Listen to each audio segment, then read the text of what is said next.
आप सभी प्रिय साधकों को नमस्कार। साधकों, आज का जो हमारा विषय है वह है कि ध्यान में दिव्य सुगंध क्यों आती है। साधकों, ध्यान की यात्रा बहुत रहस्यमय होती है। जब कोई साधक पहली बार ध्यान में बैठता है तो उसे लगता है कि ध्यान का मतलब केवल आंखें बंद करना है। शायद थोड़ी शांति मिल जाएगी, शायद थोड़ा मन शांत हो जाएगा। लेकिन जैसे जैसे साधना गहरी होती जाती है, कुछ ऐसे अनुभव होने लगते हैं जो सामान्य बुद्धि से समझ पाना आसान नहीं होता। कभी ध्यान में शरीर हल्का लगने लगता है, कभी शरीर अपने आप हिलने लगता है, कभी सिर में कंपन महसूस होता है और कभी कभी एक दिव्य सुगंध आने लगती है। ऐसी सुगंध जो आसपास कहीं नहीं होती। ना कोई अगरबत्ती जल रही होती है, ना कोई इत्र लगाया होता है, फिर भी अचानक एक ऐसी खुशबू आती है जो मन को गहराई तक छू जाती है। कई साधक पूछते हैं कि ध्यान में अचानक चंदन की सुगंध आती है, कभी गुलाब जैसी खुशबू आती है, कभी ऐसी सुगंध आती है जो दुनिया की किसी भी खुशबू से अलग होती है। और फिर उनके मन में प्रश्न उठता है, क्या यह केवल मन की कल्पना है या वास्तव में यह कोई आध्यात्मिक संकेत है। आज हम इसी गहरे रहस्य को समझेंगे।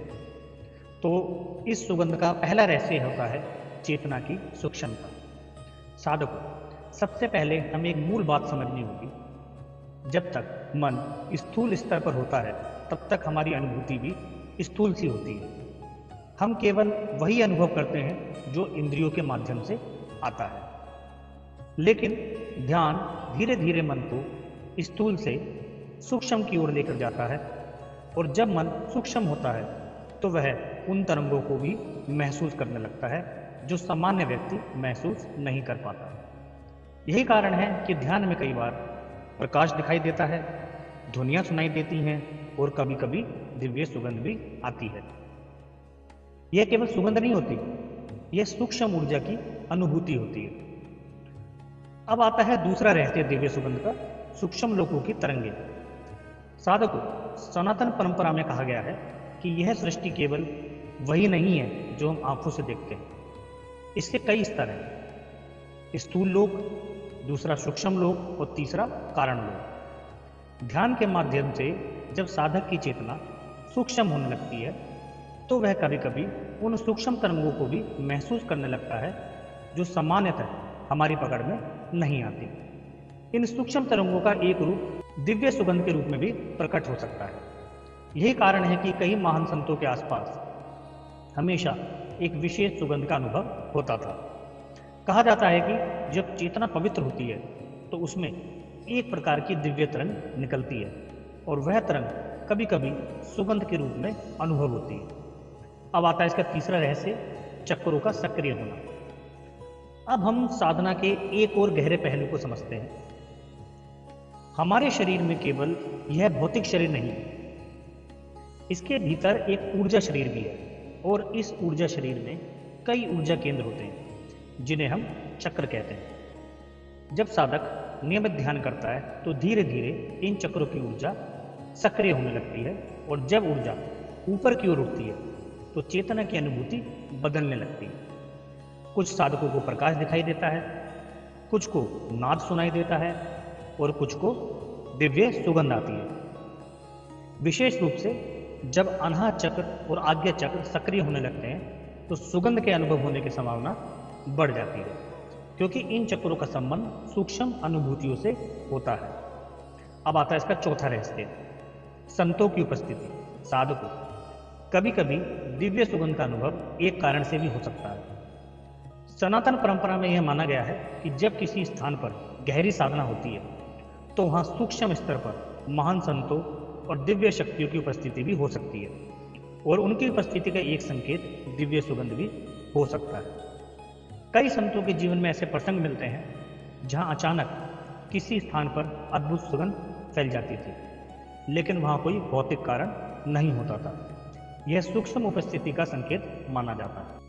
लेकिन साधकों, यहाँ एक बहुत महत्वपूर्ण बात समझनी जरूरी है। ध्यान में आने वाले अनुभव साधना का लक्ष्य नहीं होते, वे केवल रास्ते के संकेत होते हैं। अगर साधक इन अनुभवों में ही उलझ जाए तो उसकी साधना रुक सकती है। इसलिए यदि कभी ध्यान में दिव्य सुगंध आए तो केवल उसे देखें, महसूस करें, लेकिन उससे चिपके नहीं। ध्यान को अनुभवों की तलाश में मत बदलिए। ध्यान का लक्ष्य है चेतना का जागरण। अब अंत में एक गहरा प्रश्न। अब एक प्रश्न आपसे पूछता हूं, अगर ध्यान में दिव्य सुगंध आना सिर्फ शुरुआत है तो कल्पना कीजिए जब चेतना पूरी तरह जग जाएगी तब साधक क्या अनुभव करेगा। यही ध्यान की वास्तविक यात्रा है। अब साधकों, अभी तक आपने समझा कि ध्यान में आने वाली दिव्य सुगंध सिर्फ एक साधारण अनुभव नहीं है, यह चेतना के सूक्ष्म स्तर से जुड़ी हुई अनुभूति हो सकती है। लेकिन अब एक और गहरा प्रश्न उठता है, क्या हर सुगंध का अर्थ एक जैसा होता है? कई साधक बताते हैं कि उन्हें अलग अलग प्रकार की सुगंध आती है। कभी चंदन की खुशबू, कभी गुलाब जैसी सुगंध, कभी ऐसी दिव्य महक जो शब्दों में बताना भी कठिन होता है। तो क्या यह सब केवल संयोग है या इन सब के पीछे भी कोई सूक्ष्म संकेत छिपा हुआ है? आइए इसे समझते हैं। पहला प्रकार, चंदन की सुगंध। साधक, ध्यान में जो सुगंध सबसे अधिक बताई जाती है वह है चंदन की सुगंध। सनातन परंपरा में चंदन को बहुत पवित्र माना गया। मंदिरों में, पूजा में, यज्ञ में चंदन का उपयोग इसलिए किया जाता है क्योंकि यह मन को शांत और शीतल बनाता है। जब ध्यान में चंदन की सुगंध आने लगे तो कई बार यह संकेत होता है कि आपकी चेतना धीरे धीरे शांत और स्थिर हो रही है। मन की अशांति कम होने लगती है और चेतना एक पवित्र तरंग के संपर्क में आने लगती है। दूसरा प्रकार होता है गुलाब की सुगंध। कुछ साधक बताते हैं कि ध्यान में उन्हें गुलाब जैसी सुगंध महसूस होती है। गुलाब का संबंध अक्सर हृदय की ऊर्जा से माना जाता है। अगर आध्यात्मिक भाषा में कहें तो यह अनुभव कई बार अनाहत चक्र से जुड़ा हो सकता है। अनाहत चक्र प्रेम, करुणा और भक्ति का केंद्र है। जब साधक का हृदय धीरे धीरे खुलने लगता है तो भीतर प्रेम की ऊर्जा जागने लगती है और कभी कभी वही ऊर्जा गुलाब की सुगंध के रूप में अनुभव हो सकती है। अब तीसरा प्रकार आता है कमल जैसी सुगंध। कुछ दुर्लभ साधक बताते हैं कि उन्हें ध्यान में कमल जैसी सुगंध आती है। कमल सनातन परंपरा में शुद्धता और दिव्यता का प्रतीक है। कमल की विशेषता क्या है? वह कीचड़ में पैदा होता है लेकिन उस कीचड़ से कभी प्रभावित नहीं होता। इसी तरह साधक भी संसार में रहते हुए भीतर से शुद्ध रह सकता है। कमल की सुगंध का अनुभव कई बार चेतना के ऊंचे स्तर का संकेत माना जाता है।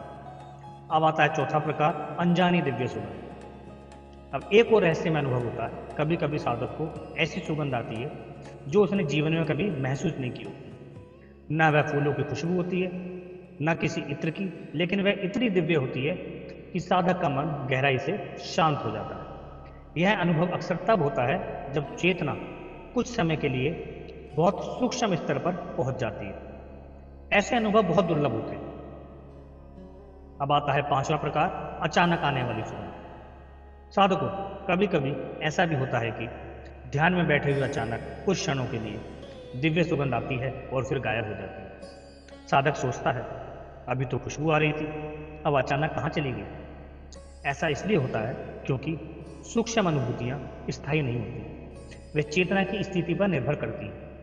जैसे ही मन थोड़ा स्थूल हुआ, अनुभव भी समाप्त हो सकता है। एक बहुत महत्वपूर्ण चेतावनी साधकों, यहाँ एक बात बहुत स्पष्ट समझ लीजिए, ध्यान में आने वाली सुगंध साधना का लक्ष्य नहीं है।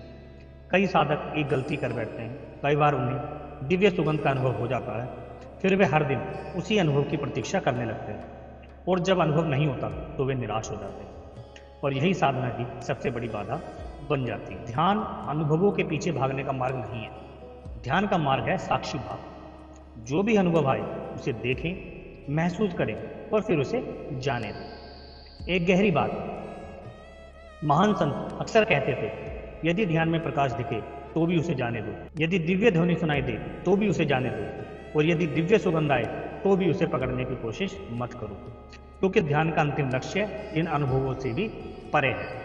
वह है शुद्ध चेतना का अनुभव। तो साधकों, अब तक हमने समझा कि ध्यान में आने वाली दिव्य सुगंध कई कारणों से अनुभव हो सकती है। चेतना का सूक्ष्म होना, चक्रों का सक्रिय होना, सूक्ष्म ऊर्जा की अनुभूति और कभी कभी दिव्य उपस्थिति। लेकिन यहाँ एक बहुत महत्वपूर्ण प्रश्न उठता है, क्या हर सुगंध आध्यात्मिक होती है? क्योंकि साधना के मार्ग में विवेक बहुत आवश्यक है। मन की कल्पना भी हो सकती है साधकों। मन बहुत शक्तिशाली है। यदि मन किसी अनुभव की बहुत तीव्र अपेक्षा करने लगे तो कभी कभी वह स्वयं ही अनुभव बना सकता है। उदाहरण के लिए, अगर कोई साधक लगातार यह सोचता रहे कि मुझे ध्यान में दिव्य सुगंध आनी चाहिए, तो कई बार मन स्वयं ही उस अनुभव की कल्पना कर सकता है। इसलिए हर अनुभव को तुरंत अलौकिक मान लेना सही नहीं है। सच्चा साधक हमेशा साक्षी और सजग रहता है। अब मैं आपको बताता हूँ कि कैसे आप असली और कल्पना में अंतर समझ सकते हैं, और यह प्रश्न भी महत्वपूर्ण है। तो साधकों, आमतौर पर कुछ संकेत होते हैं। जब अनुभव वास्तविक होता है तो उसके साथ मन की गहरी शांति आती है, मन स्थिर हो जाता है, हृदय में एक अद्भुत प्रसन्नता उत्पन्न होती है। और सबसे महत्वपूर्ण बात, साधक उस अनुभव को पकड़ने की कोशिश नहीं करता, वह केवल उसे देखता है और उसे जाने देता है। लेकिन जब अनुभव केवल कल्पना होता है तो उसके साथ मन में उत्सुकता और बेचैनी भी होती है। साधक उस अनुभव को दोबारा पाने की कोशिश करता है और यहीं से अंतर समझा जा सकता है। अब मैं आपको बताता हूँ कुंडलिनी और दिव्य सुगंध का संबंध। अब हम इस विषय के एक और गहरे पहलू को समझते हैं। जब साधक नियमित ध्यान करता है तो धीरे धीरे भीतर की ऊर्जा जागृत होने लगती है। सनातन योग परंपरा में इस ऊर्जा को कुंडलिनी शक्ति कहा गया। जब यह शक्ति धीरे धीरे ऊपर उठती है तो साधक की चेतना में कई परिवर्तन होते हैं। कुछ साधकों को प्रकाश दिखाई देता है, कुछ को नाद सुनाई देता है और कुछ को दिव्य सुगंध का अनुभव होता है। लेकिन यह याद रखना आवश्यक है कि हर साधक को अनुभव अलग होते हैं, सभी को एक जैसे अनुभव नहीं होते। आध्यात्मिक इतिहास में कई ऐसे प्रसंग मिलते हैं जहां महान संतों के आसपास एक विशेष सुगंध महसूस की जाती थी। लोग कहते थे कि जब वे उनके पास बैठते थे तो वातावरण में एक दिव्य खुशबू फैल जाती थी, लेकिन वहां कोई इत्र या फूल नहीं होते थे। यह अनुभव कई लोगों ने एक साथ किया। संत कहते थे कि जब चेतना बहुत शुद्ध हो जाती है तो उससे निकलने वाली ऊर्जा पूरा वातावरण बदल देती है। लेकिन साधकों, यहाँ एक बात हमेशा याद रखिए, ध्यान में आने वाले अनुभव साधना का अंतिम लक्ष्य नहीं है, वे केवल रास्ते के संकेत हैं। अगर साधक इन अनुभवों में उलझ जाए तो उसकी यात्रा वहीं रुक जाती है। ध्यान का वास्तविक लक्ष्य है मन से परे जाना, अनुभव से परे जाना और अंत में उस शुद्ध चेतना को जानना जो हमेशा से हमारे भीतर मौजूद है। एक गहरी बात जो हर साधक को समझनी चाहिए, साधना का मार्ग अनुभवों को पकड़ने का मार्ग नहीं है, यह छोड़ने का मार्ग है। जैसे जैसे साधक छोड़ता जाता है वैसे वैसे उसकी चेतना हल्की होती जाती है। और एक दिन ऐसा भी आता है जब साधक अनुभव करने वाला नहीं रहता, केवल चेतना ही शेष रह जाती है। अब एक अंतिम संदेश, यदि ध्यान में कभी दिव्य सुगंध आए तो उसे कृपा की तरह स्वीकार करें, लेकिन उसके पीछे मत भागें। ध्यान करते रहिए, साधना करते रहिए और साक्षी भाव में बने रहिए, क्योंकि ध्यान का वास्तविक फूल सुगंध से भी आगे है, वह है अंतर्मन की पूर्ण शांति। तो साधकों, अगर यह ज्ञान आपके हृदय को स्पर्श करता है तो इसे उन लोगों तक भी पहुंचाइए जो ध्यान और साधना के मार्ग पर चल रहे हैं, और कमेंट में हर हर महादेव जरूर लिखें। फिर मिलेंगे ऐसी ही और दिव्य यात्रा में, तब तक के लिए हर हर महादेव।